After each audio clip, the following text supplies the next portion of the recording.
Pozdrav ljudi, lijepo pozdrav. To je još jedan video, pričam rivalski dok ne naučim. Okay? I tema video danas je zašto sam želim živjeti u Hrvatskoj jednog dana. Zašto? Okay? Oprosti, moj hrvatski nije tako dobro. Ja učim hrvatski svaki dan i da, trebam vrijeme, korak po korak i lagano, znaš. To je to. Ok, živim u Brazilu i jako ima dobar život ovdje. Da, ima svoju kuću, ima moj posao, ja radim online, Brazil ima topli dan, ima sunce cijeli godine. Ja imam jako dobar život ovdje. Brazil je jako dobro mjesto za ljudi koji ima normalne finanskog uvjete. Znaš, to je dobro. I da, priroda je prekrasna, ljudi su topli i da, moj zemljo je jako dobro. Za mene je jako dobro. To je, ne? Ja živim ne mogu se žaliti. Ja živim u Braziliji i grad to koji ima 3 milijuna stanovnika. Ja imam sve ovdje. Ok, ali ako sam ima sve ovdje, zašto želim otišao iz zemlje? Prije svega, ja ne bi išao nijednu drugu zemlju, samo u Hrvatsku. Okay? Hrvatska je dio od moje priče, od djetinjstva. Onda ima jako povezanosti u Hrvatskoj. I zato to je posebno za mene. I naravno da Hrvatska ima mnogo stvari koje je savršeno za živi. Ja volim hrvatska kultura, hrvatska priroda, hrvatska plaža, hrvatski ljudi.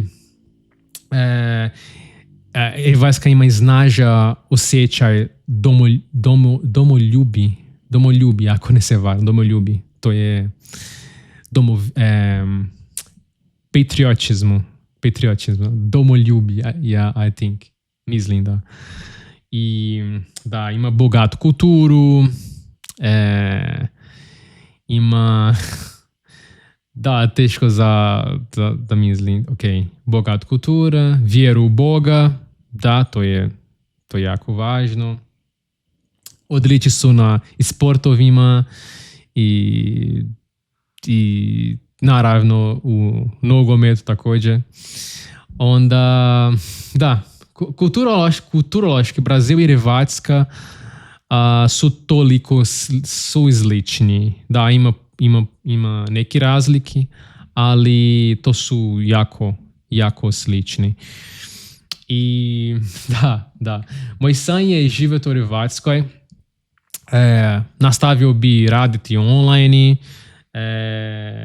Ne bi mora raditi tamo. Ne bi mora raditi u Hrvatskoj. Ja ne trebam raditi u Hrvatskoj. Ja imam svoj posao, ne trebam.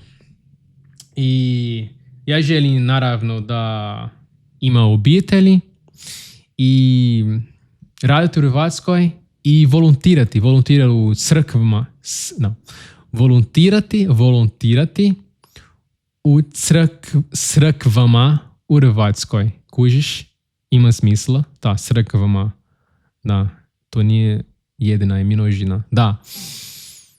Ok, to je bio moj idealno plan. Ok. Ali da, to je moj plan. Živjeti u Hrvatskoj. raditi moj posao, ima obitelj, naravno, i volontirati na neki crkvama, kao što sam kao što dogodi u Brazilu. Ja volontirati u crkvama u Brazilu. To je dio moj život.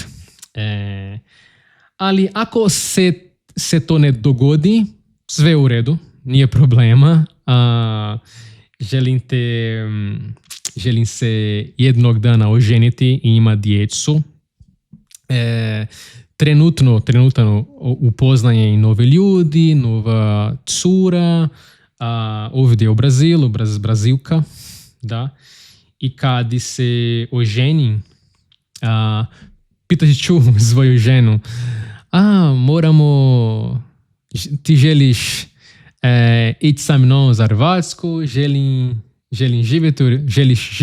živjeti u Hrvatsku, imam plan, da, i možda ona kaže da, ili ne. Ako da, to je bilo savršeno, ja ići u Hrvatsku i to je to. Ako kaže ne, to je ok. Ja siguran sam, ja mogu živjeti u Brazilu sa njom, sa moj cura u budućnosti i to je ok. Nema problema. To je ok. I da, naravno da ja samo putovati prema Hrvatskoj svake godine sa mojoj obitelji i tako dalje. I da, to je to, ljudi. Da, drugi video to je bio bolje, mislim da je bolje danas od zadnji video.